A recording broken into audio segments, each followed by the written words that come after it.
En bas les faux pasteurs, les faux prophètes, les doctrines sataniques. Tu te maries à 25 ans. 2 ans après mariage, la femme meurt. Tu fais quoi?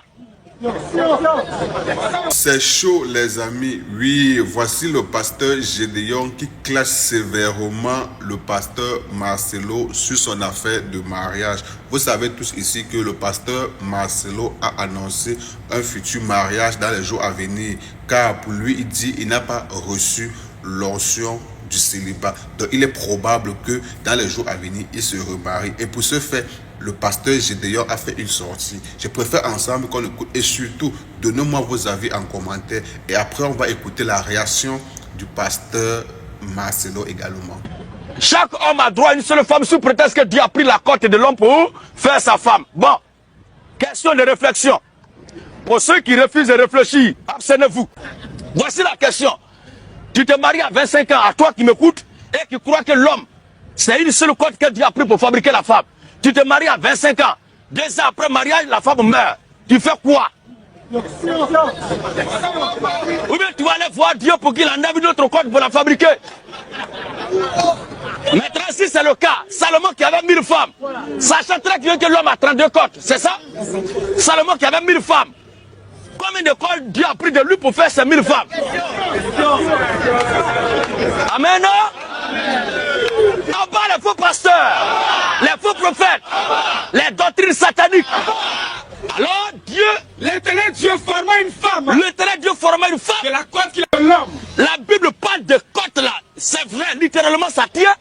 D'après ce que les anciens nous ont dit. Mais cette côte là est une image.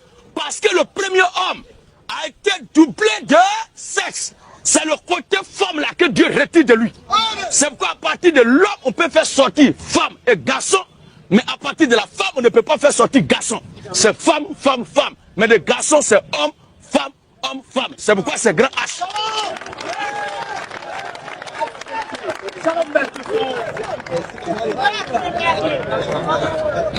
Ma confirmation. Dans ma vie, prêche, et j'aimerais toujours prêcher par ma vie. Et des fois, dans l'église du Congo, on a des doctrines qui ne sont pas bibliques. Amen. Que Soko Lingadi Moutufo, ça a 5 ans. Les principes pour le choix du conjoint, tome 1, tome 2. Ben, que Dieu t'aide à te remarier, Marcelo. Alléluia. Oui, je le dis partout, j'ai pas reçu le don du célibat et je vais pas tarder dans le célibat. Et vous avez la primeur au GA d'avoir ma confirmation. Dans ma vie, prêche, et j'aimerais toujours prêcher par ma vie. Et des fois, dans l'église du Congo, on a des doctrines qui ne sont pas bibliques. Amen. On ne peut pas se réveiller du jour au lendemain, annoncer aux gens qu'on va se remarier. Oui, vous allez vous remarier. J'ai écouté aujourd'hui une vidéo du pasteur Marcelo Tunasi qui disait qu'il n'avait pas reçu le don du célibat et tout, et qu'il confirmait qu'il allait se marier. Donc cette annonce, maintenant, je la trouve inappropriée. En tant que femme, c'est pas un péché. Il n'a pas dit quelque chose de faux ou de mal. Mais en tant que femme et en tant que mère, j'ai eu un pincement au cœur en entendant un homme qui vient à peine d'enterrer sa femme. Je pense pas que ça vaut déjà 4 mois, je pense peut-être 3 ou 4. Parler déjà de remariage à l'église avec tous les fidèles qui criaient « wow ». Et pourtant, cette femme-là, vous l'appeliez maman.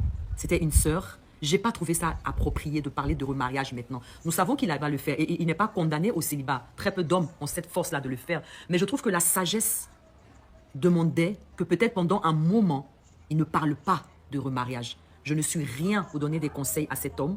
Je suis juste une épouse et une maman à qui les propos ont vraiment choqué. Et je pense que je ne suis pas la seule qui a été choquée par une telle affirmation. Nous savons qu'il va se marier. Il n'est pas condamné à mort parce que sa femme est morte. Mais il y a une base de respect pour toutes ces années que cette femme t'a donné et ces enfants qu'elle t'a donné. Il y a un minimum, je trouve, et surtout que c'est une personnalité publique. C'est un exemple pour beaucoup d'hommes.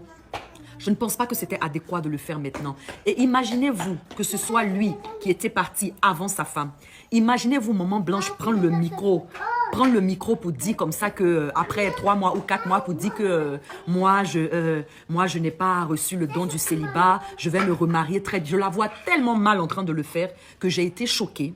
du fait de le voir, lui, en train de parler de remariage maintenant. Ce n'est pas un péché, mais moi, en tant que femme, en tant que maman, j'ai été touchée. Et j'ai compris qu'une femme ne doit pas sacrifier sa vie pour un homme. Ça m'a consolidé dans le fait qu'une femme ne doit pas sacrifier son existence, ne doit pas sacrifier sa vie. Oui, nous servons Dieu, nous donnons nos vies à nos maris, nous servons nos enfants, nous les faisons grandir. Mais sacrifie ta vie à un homme. Il ne va même pas porter un vêtement noir pendant 1 an pour dire que non, je fais le veuvage, je laisse le temps à mes enfants. Non, en même pas 6 mois, ma chérie. Il y a ta remplaçante, elle était déjà là au fait. Ta remplaçante, elle était déjà dans l'ombre. Maintenant que ton corps est froid, elle va venir s'asseoir. Donc, ça nous enseigne. Femmes, ça nous enseigne. Ok, vivons pour notre foyer, vivons pour nos enfants, vivons pour nos époux. Mais n'oublions pas notre propre destinée. N'oublions pas notre propre parcours. Parce que quand on va t'enterrer, ton mari va te remplacer en même pas 6 mois. Et c'est pas un péché. Et c'est comme ça, la vie, elle continue. Donc, quand vous vivez pour les gens, sachez que quand vous allez partir là, ils ne vont pas vivre pour vous. Et c'est pas ce qu'il y a à faire au fait. C'est normal qu'il va se remarier. Mais sitôt, le dire comme ça, moi, ça m'a choqué. Ensemble, nous avons regardé cette vidéo et dites-moi, est-ce que le pasteur Gédéon a raison ou pas? Moi, je ne suis pas un homme de Dieu, mais je me dis quand même que toutes ces affaires de monogamie et tout ça, c'est le blanc qui a importé ça en Afrique, puisque avant nos parents, avant même que la Bible n'arrive en Afrique, beaucoup de nos parents avaient de nombreuses femmes. Bon, maintenant, est-ce que c'est normal que le pasteur Marcelo se remarie aussitôt que son épouse soit décédée? Ça, vraiment, ça ne reste que sa vie privée. Mais comme il est un homme public, c'est normal que des personnes s'interrogent. On se dit à quel moment il a vraiment fait le veuvage, s'il faut dire comme ça. Je pense que si on est tous d'accord, ça fait 2 mois ou 1 mois que maman Blanche est partie. Donc pour moi quand même, je me dis, bien que le pasteur Marcelo a le droit de se remarier, mais pour moi vraiment et aux yeux de beaucoup de personnes, c'est un peu très pressé, parce que c'est comme si au vivant de maman Blanche, il avait une autre femme à côté qui attendait seulement ce moment-là pour pouvoir entrer à la maison. Parce que à combien de temps ils vont se connaître, s'il faut faire les fiançailles, s'il faut aller dans la norme. Maintenant, est-ce que le pasteur Gédéon a raison? Parce que lui, il a évoqué plusieurs plans, déjà où parfois on dit toujours Dieu a enlevé la côte dans la côte de l'homme. Et bref, de toute façon, j'espère qu'on a ensemble regardé la vidéo et vraiment, c'est mieux qu'on parte en commentaire discuter.